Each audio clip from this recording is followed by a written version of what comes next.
जय श्री राम। मैं गुरुदास कामत मेरा यूट्यूब चैनल में आप सबको हार्दिक स्वागत करता हूं। इसके पहले भी मैंने वीडियो डाला था। मैं एक लाइफ इंश्योरेंस एडवाइज़र हूं, हेल्थ इंश्योरेंस लाइफ इंश्योरेंस का काम करता हूं। आज ये मार्च महीना चल रहा है। मार्च महीना मतलब फाइनेंशियल ईयर एंडिंग। लोग है ना इन्वेस्टमेंट करने के लिए पूरा साल भर है ना अपना बाकी सब व्यस्त रहते हैं। लास्ट में मार्च महीने आने के बाद है ना किधर किधर क्या करने का, क्या सेविंग करने का, वो करने का, ये करने का करते हैं। ऐसे मार्च महीने में LIC का बिजनेस, टोटल LIC का बिजनेस का मोर देन 60 to 70% बिजनेस है ना ओनली मार्च में होता है। इसका बहुत सारा रीजन भी है। एक तो LIC का सालाना बोनस जो है ना वो 31 मार्च को क्रेडिट होता है। आप पूरे मार्च, अप्रैल से लेके मार्च तक पूरा पॉलिसी लो और 31 मार्च को अगर मार्च में भी अगर पॉलिसी लेंगे तो पूरा साल का जो बोनस है ना आपका 31 मार्च को क्रेडिट होता है। एक वो बेनिफिट है। और दूसरा बेनिफिट क्या मालूम है, बहुत सारे लोगों को अपने डेट ऑफ बर्थ का हिसाब से लेना रहता है। पिछले अप्रैल से लेके ये मार्च 31 तक का बैक डेट करके आपको जो पॉलिसी चाहिए हम लोग मार्च में दे सकते हैं।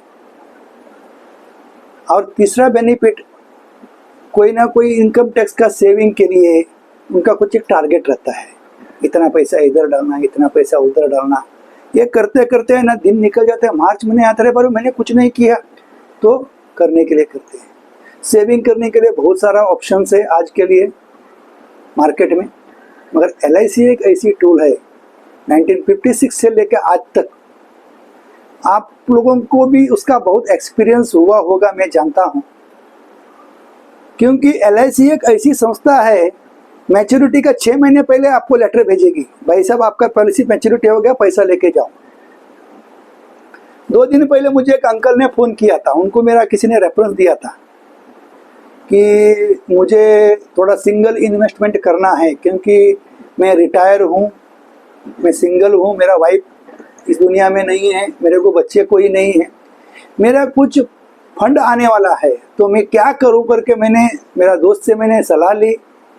लकीली वो दोस्त मेरा क्लाइंट था। उसने बोला कि कामत साहब को फ़ोन करो, वो आपको बराबर प्रॉपर गाइड देंगे। उसके मन में 2-3 दुविधा थी, मैं पोस्ट में डालूँ या किधर बैंक में रखूँ या क्या करूं। मगर वो दोस्त ने मुझे मेरा सलाह दिया। मैं LIC का मैंने क्यों फर्स्ट प्रेफरेंस इनको दिया मालूम है, देखो अगर पोस्ट में डालेंगे ना, डालने के तो ले लेंगे, जब लेने के आएगा ना आपको 10 बार चक्कर खाना पड़ेगा। मगर LIC का ऐसा नहीं, आपको किधर भी जाना नहीं पड़ेगा। सीनियर सिटीजन के लिए एक बहुत ही बढ़िया प्लान है। जीवन शांति है, जीवन लक्ष्य है, इमीडिएट पेंशन मिलता है।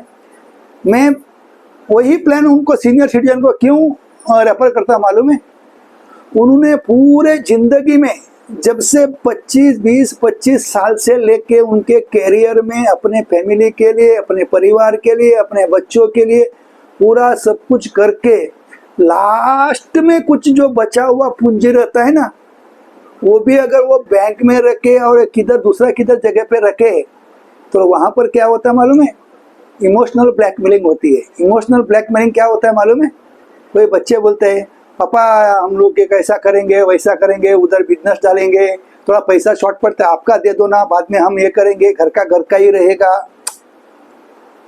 वो चक्कर में हम इमोशनल ब्लैकमेल हो जाते हैं और वो बच्चों को दे देते हैं।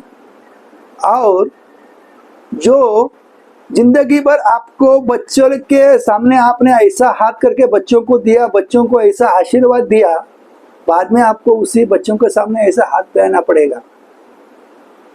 क्या होता है किसी को बता भी नहीं सकते हैं, अपने बच्चे हैं, बोलते हैं ना हमारी जबान हमारी दांत, किसको कंप्लेंट करे। इसके लिए मैं बोलता हूं कि आपका पूरा, उनको मैंने वो अंकल को वही बताया, पूरे जिंदगी का आपका कुछ बचा हुआ है वो LIC में डालो, वो हर महीने आपको एक पेंशन रूप में देगी। हाँ, बच्चों को बोलना कि मेरा इतना पैसा मैंने LIC में रखा है, जब तक मैं जीऊंगा वो पेंशन ले लूंगा और मेरे बाद ये पूरा फंड आपका। वो बच्चे को भी मालूम है ना पापा का गुजरने के बाद मेरे को फंड को, और उनको अच्छे से ख्याल रखेगा। अगर नहीं है तो वो दूसरे के नाम से कर सकता है ना। 20-25 लाख रुपया कोई छोटी अमाउंट नहीं है। उस अंकल को मैंने बताया, उनको अच्छा लगा। वो बोले कि कल संडे है, संडे आ जाना, तो मैं उनके घर पे जाऊंगा, वो कर दूंगा। मेरा कहने का मतलब क्या है मालूम है? एक तो आपके पास LIC पॉलिसी ऐसी होनी चाहिए कि रिटायरमेंट के बाद आपके पास एक ऐसा फंड होना चाहिए ताकि छोटी छोटी चीज के लिए भी किसी के सामने हाथ में आना ना पड़े। छोटी छोटी चीज के लिए हाथ फैलाना नहीं पड़े। मेरा हम्बल रिक्वेस्ट है कि 0 से 25 साल से लेकर 60 साल तक हर एक पड़ाव में एक एक प्रॉब्लम आता है। वो करते करते 30-40 साल हो जाते हैं। 40 साल के बाद है ना, अगर उन्होंने तभी भी वो सोचा नहीं रिटायरमेंट के बारे में, तो उनको जिंदगी में बहुत बड़ा प्रॉब्लम आने वाला है।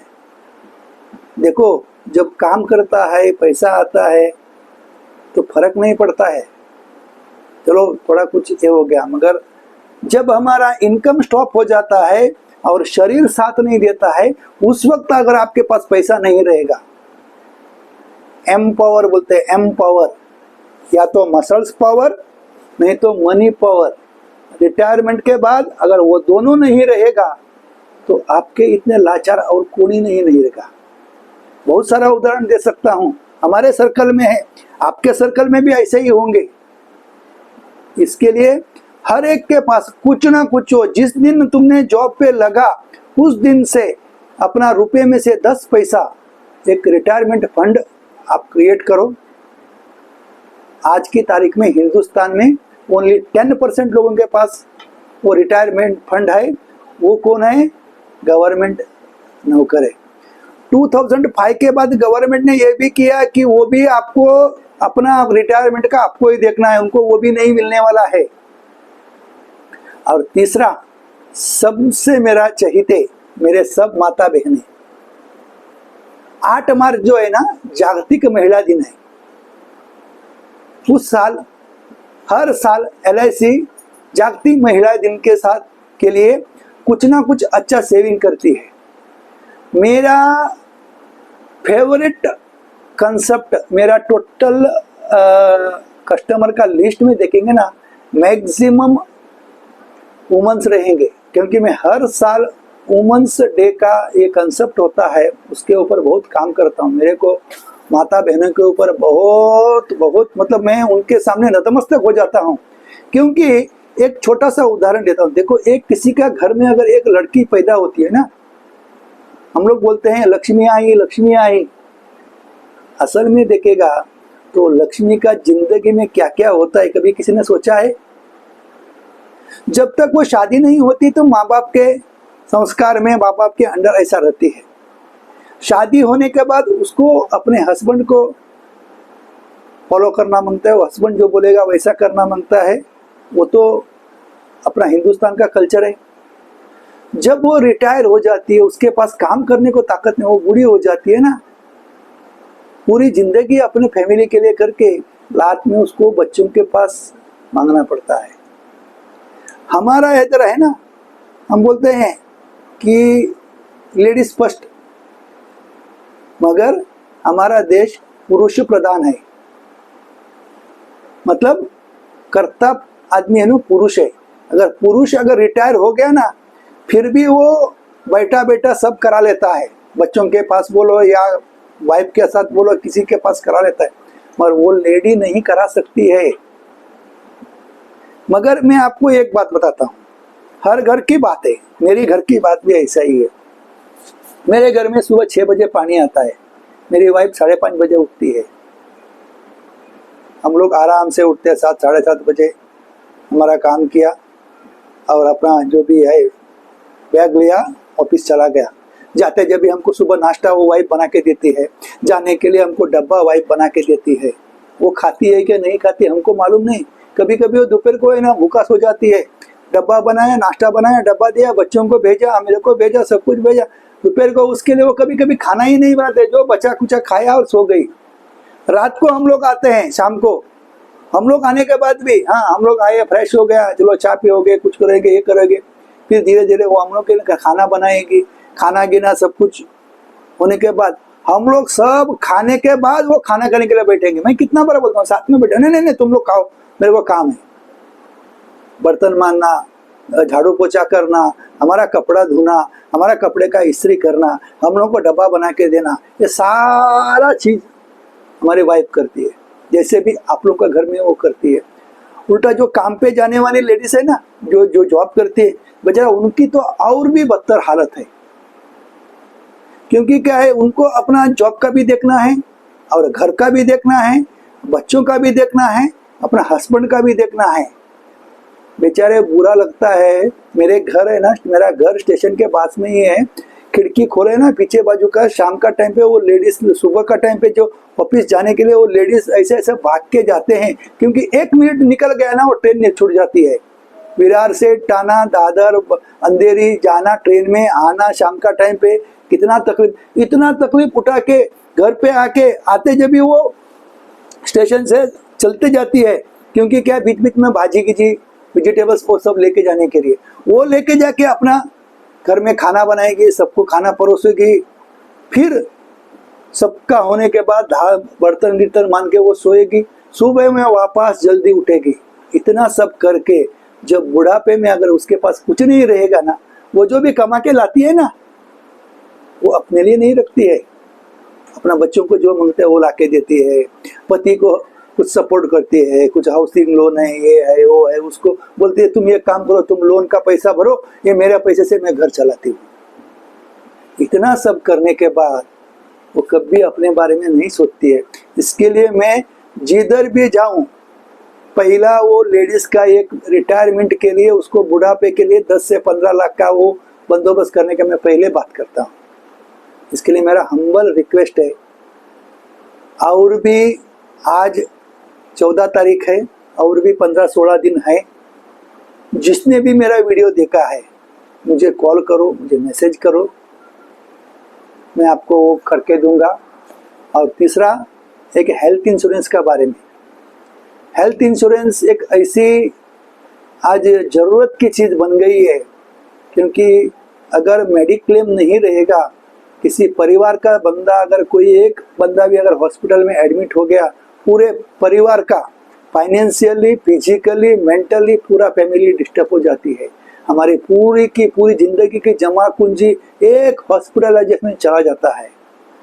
इसके लिए एक मेडिक्लेम सफिशिएंट और एक रिटायरमेंट फंड, ये दो में हम्बल रिक्वेस्ट है। सभी को अपने अपने बारे में सोचना है।